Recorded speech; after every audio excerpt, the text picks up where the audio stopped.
Hello, I'm Irma Baker. Welcome to our show. We're happy to have you with us today, and we have a special guest who is just so timely. You're going to enjoy this. So right after this message from our sponsor, RSVP, the Retired Senior Volunteer Program, we'll be back with today's guest. RSVP of Summit County has been making a difference in our community since 1972. RSVP volunteers are increasing the quality of life by participating in programs and organizations that provide important services to the community. RSVP matches personal interests and skills with opportunities to serve. If you're interested in adding more meaning to your life and improving the lives of others, please call 330-253-4597, extension 166. Welcome back. Our guest today is Bill Lyron. And if he looks a little familiar to you, well, that's understandable if you've had your taxes done at the Suprema Center. Bill, welcome. Glad to have you with us today. My pleasure.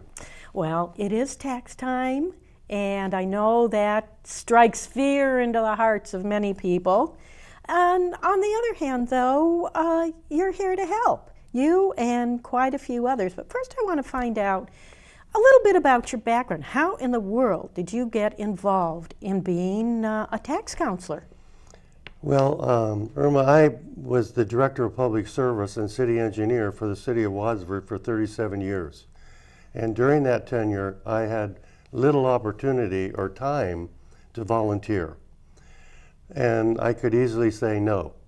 However, after I retired, some 13 years ago, I couldn't say no anymore. I had to say yes. And some of my dear friends said, you'll enjoy doing this. And they were quite right. And so I've been doing it for, I think it's 12 years, maybe going on my 13th year. And I find that helping people, particularly seniors, is very gratifying. One of the reasons it's so gratifying is that it's appreciated. They really appreciate getting this service done and getting it off their mind. And the cost is right, zero. It does not cost them. Well, I'm sure you didn't just one day retire and the next day say, oh, I'm going to be a tax aide. How in the world did you get the training? And I have to mention this. I'm sitting here across from you, and I see you're wearing an AARP tax aid shirt. I'm assuming then AARP has something to do with this? Sure. The AARP is our sponsoring agency. They pay all the costs associated with training, materials, and supplies associated with us doing the work. We pay the city or the Senior Citizen Center, they don't pay anything other than providing a place. So that's basically the background there. We have to be certified every year. And the way we get certified is we take tests on the tax law and tax situations. But before we take the test, we've got to have some training. And that usually involves about 3 long days of information, and then also we have a text that we have to review and answer questions out of, and then the final step is taking a test and being certified. So that's all put together and it is all sponsored by AARP? That's everything is sponsored by AARP. They're the ones that provide and have the approval of the IRS. All of our tax returns or most all of them are electronically sent to the IRS for their approval. And so they approve the software. As an aside, the name of the software is Tax Slayer, which I thought was a kind of a unique name to have for this program. That's really the way it works. Well, that's very interesting, because I think people think when they're coming to an organization that has free tax service that, oh, are these people really qualified to do Right. this. But from what you're saying, you're well trained. Our tests are demanding. In fact, to tell you the truth, the questions on the tests are much harder than the actual needs in the field. I mean, I just some of the issues that are brought up in the texting process are extremely complex, whereas a lot of our returns are fairly simple. You know, seniors, they have Social Security and they have some investment income. Some of them have brokerage accounts, but in general, they're not really. It's not really rocket science to take care of them. So what you're saying is that this is as much of a making, what do I want to say, peace of mind? That's certainly involved. I'm sure that people who dread the idea that they've got to get their taxes done, they may dread the idea that they have to go and pay $50 to $200 to have a private service take care of it. And so, you know, we take that all out of it.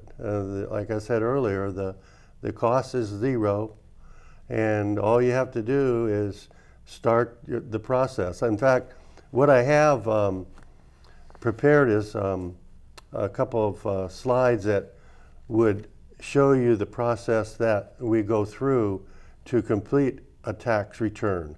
Well, let's do that now. You want to do that Yeah, now? let's go ahead and, Okay. and run those and show us really step by step what happens. Okay. Well, obviously the first step is you have to call and make an appointment. We start receiving calls at the Suprema Center in January, and you call and you ask for a specific time in which you can bring your tax material in and have your tax return done. One of the cautionary notes that I would suggest is that if you have a brokerage account or something like that the information doesn't come available till, like, say, in March, you don't want to schedule your appointment for February. You want to schedule it in later in the tax season. Anyway, that's the first step. And then there's actually, in this year, there's 18 volunteers involved in the process. And the first step, of course, is for you to be bringing in all your materials to have a counselor. I think if you can, this is a lady here that will greet you as you walk into the Suprema corridor, and she will give you a folder that contains a survey type thing that you have to fill out, your name and all the personal information that needs to be put into your program, and what kind of tax information you have brought along, which hopefully is everything that you need. And by the way, this folder that she gives you with this information that you need to then fill out gives you a number. All of a sudden you become a number. And the reason for that is that when we need to call you up to ask a question or something, we can be calling number 1 or number 2 rather than. So you're than not the name. actually going out there and say, hey, Joe Smith, it's your turn. Now, I may know Joe, but I still use his number, okay? So after that is done, this is where people are waiting.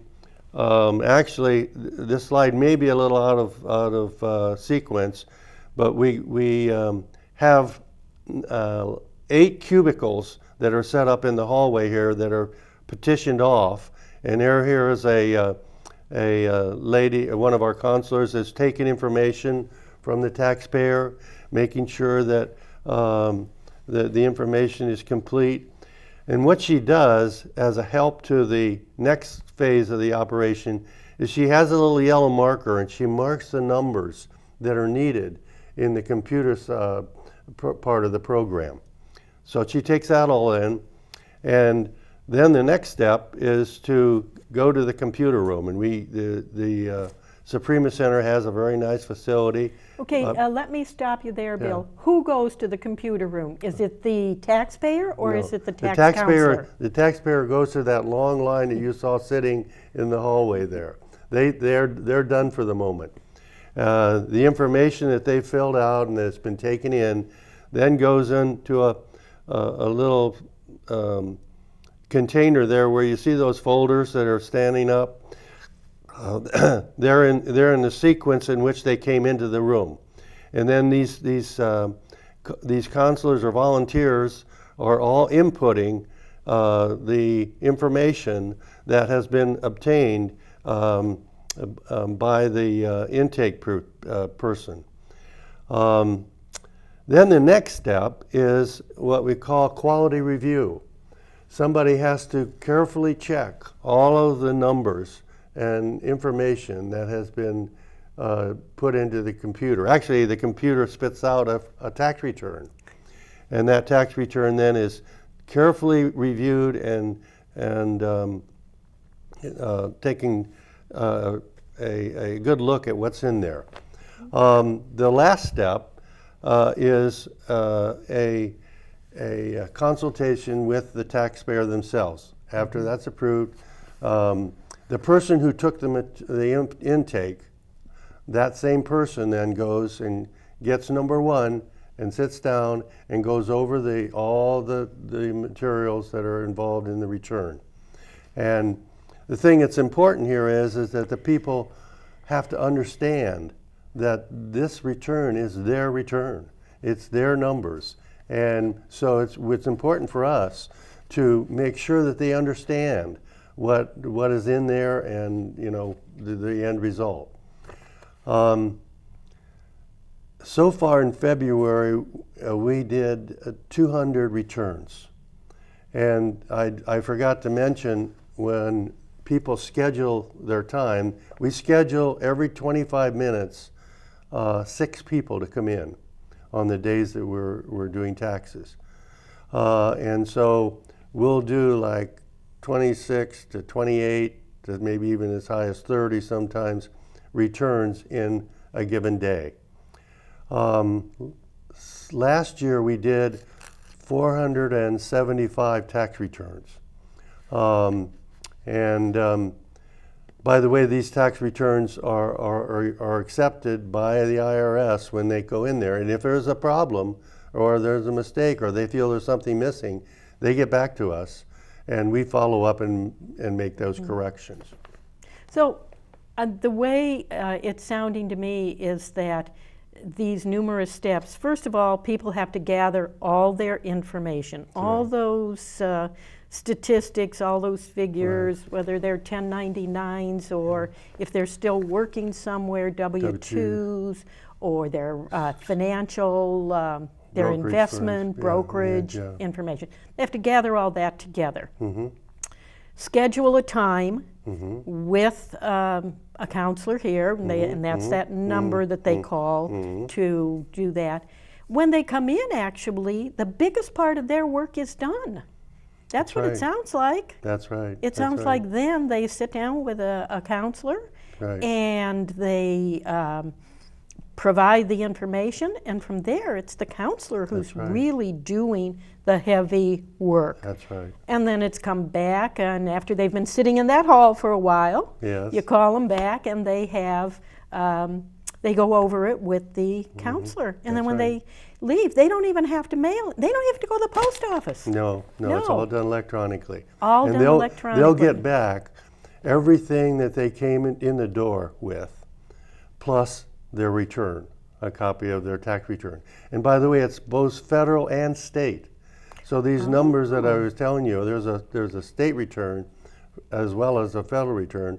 So it's like 475 federal returns, 475 state returns. So that's almost 1,000 total returns. But anyway, it's both state and federal. That's a lot to be done. Yeah. Now, are these appointments made daytime and evening, or what kind of a schedule do you have? Right now, they're all in the daytime, and able to do it only 2 days a week on Monday and Wednesdays. They start at 9 o'clock, and usually the last person walks out the door about 2 o'clock or something like that. So it depends. I mean, there's some if there's a lot of heavy work to be done with regard to brokerage accounts and what have you, it takes a little longer. But it's only during the day, and quite frankly, people come in about 8:30 or 8:15 to start the process. Because they have some paperwork to do themselves, to fill out the information. So you're talking about the volunteers come in a no, little early. I'm talking about the taxpayer. He'll come in. So when the taxpayer comes and goes to the lady who gives them their folder, included with that is a little form that the people have to fill out, or they have to try to fill it out. And the consular, when they go to the consular, if there's any problem with that, they'll help them complete that process. So that's the way that works. I wish we could do more, and we would like to do more, but what's critical here is we need more volunteers. And we can work, volunteering is certainly a great thing and a great service and appreciated, but you can't ask volunteers to work 12 hours a day and night. The more volunteers you have, the more people you can take care of, and the more time frame changes can be done. Well, let me ask you this then. If somebody wanted to volunteer and say, hey, this doesn't sound so bad. They get training, it's a limited commitment, such. How would somebody go about getting involved as a volunteer tax aide? Well, my suggestion would be that you call the Suprema Center and you talk to Beth or Lori or Nancy, and you say, I'd like to find out more about this and perhaps get involved. Not necessarily making a total commitment at that point, but just getting started in that direction. And then they would, and they would contact one of our people that are already in counselors or volunteers, and they would proceed them along the schedule that's needed to become certified. And that's pretty much how it is. There's I haven't mentioned that actually this program is in Medina, Brunswick, as well as Wadsworth. And we collaborate together in some of our training, where we do some training all together, rather than repeating it individually or at each site. So, that's pretty much all I can say about that. I think it's just so gratifying to me to be involved in this program that I know from experience and the response that we have from other volunteers, they love it. They love it. It's really neat to do something for somebody else that appreciates it. Bill, do you have to feel like you're a numbers person in order to do this? No, quite frankly, you don't. Maybe you have to. We have people who do not do anything on a computer. We tried initially to cross-train people so they could possibly do the computer as well as the intake, as well as the quality review, as well as the closeout. We try to cross-train, but generally what happens is people find their niche. They like the idea of talking to people and getting the information from them. They have to be familiar with the forms, and that's part of the training, and that they have to know what is needed on the technical side, but they don't actually have to do the technical side.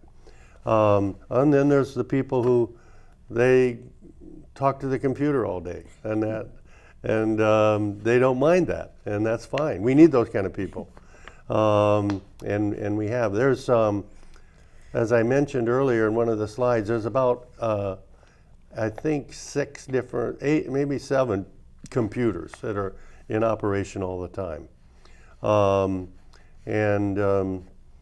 there's about, I don't know, we've got about 4 people who are doing quality review. And the rest of the people are doing intake. It does, probably the most frustrating part of the whole thing is when you walk, you have to wait until it's done. Okay? Some people go home and they call us, or we call them and say, come on in, pick up your return, or get closed out, or whatever. Well, it sounds to me like one of the little things when you say what you should bring along, which I imagine they're told when they make their appointment. Right. Maybe they should also be told, well, bring your smartphone or bring a book or a newspaper or something like that, just so they have something to do during that time when you are doing all the work. Well, yeah, that's very true, although, you know, we have such an advantage here at the Suprema Center in that we have a cafeteria.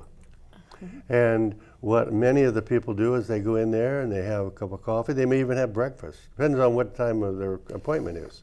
And again, there are a number that we can go into the cafeteria and say, number 2, we're ready for you now.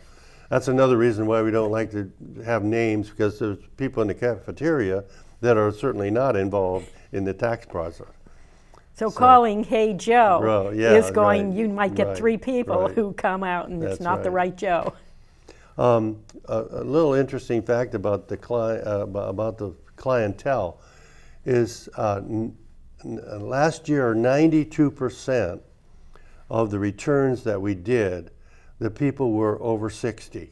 Okay, now the AARP guidelines or rules are that you don't turn anybody down. It's not an absolutely requirement that you be retired or that you be, you can be 30 if you want to. Now, okay, Bill, let me pop in here then and clarify this. So this is not something that's limited. The services that you're providing free through these trained volunteers, those services are available to anybody? You don't have to be over 50? You don't have to, but as the statistics point out, 92% of them are over 60, okay? And I don't have the 50 number, but you know, generally, maybe something has to do with the time of day that we're doing it. I mean, these people are generally retired, you know what I mean? Although we get some people who take off work and come in and get theirs done. There are really other services that are perhaps tax-free services that people can avail themselves of, which I'm not familiar with, but I know they exist out there. And we advertise ourselves as AARP or tax aids, and you know, immediately it becomes apparent that we're looking for senior citizens. Well, one other question just popped into my mind, and that is, are there any residency requirements? Do you have to be a resident of Wadsworth or Medina or anything? No, you don't. We get people from Norton, Copley, Rittman, and other parts of the county. Sometimes what happens is, if a person, for example, would call and try to make an appointment in Medina and they're full, they would call us. Or the same with Brunswick. And if we aren't full, of course, the opposite can work too. You know, I personally would like to see Wadsworth residents take advantage of this system if they haven't already done so. And by the way, we do get a lot of return people. I mean, if you did it last year, you're probably going to do it this year. Of course, as people get older, the population in that age group goes down as far as they're not here anymore. In our computer program, we have last year's return. In other words, we can call up last year's return if we need information, or if there's carryover information that's needed from last year to this year. It's all built into the software program. But we do ask people, one of the things we ask them to bring in is a copy of their last year's return, because it's much easier for the person who needs to look at that information to do it on the paper, in a paper, rather than get on the computer to do it. An example of why that would be, why that's important, is you could look at last year's return and say, gee, last year you had a 1099-R from Chase Bank, and I noticed that you don't have that this year. Oh, well, I forgot that. Oh, and so, I mean, we want to catch as much as we can so that we don't have to redo things, okay? Oh, that makes a lot of sense. It sounds like once you get started, you come the first time, it's kind of an easy decision then to come back again the next year. And once you're established, it just is a wonderful opportunity here that we have, and so great to have volunteers for you. Well, a hard decision for me is that I have to tell you we're out of time. Can you believe it? We've gone Well, through you know, this. I was a little bit concerned about whether I had enough material to discuss with you, but you have made it very easy to get away from that, that's for sure. Well, it's been a pleasure having you with us today, and all of you who are tuning in today, we hope this has been very helpful and informative to you, and we hope you'll turn in again. So for all of us here at RSVP and WCTV, have a wonderful day.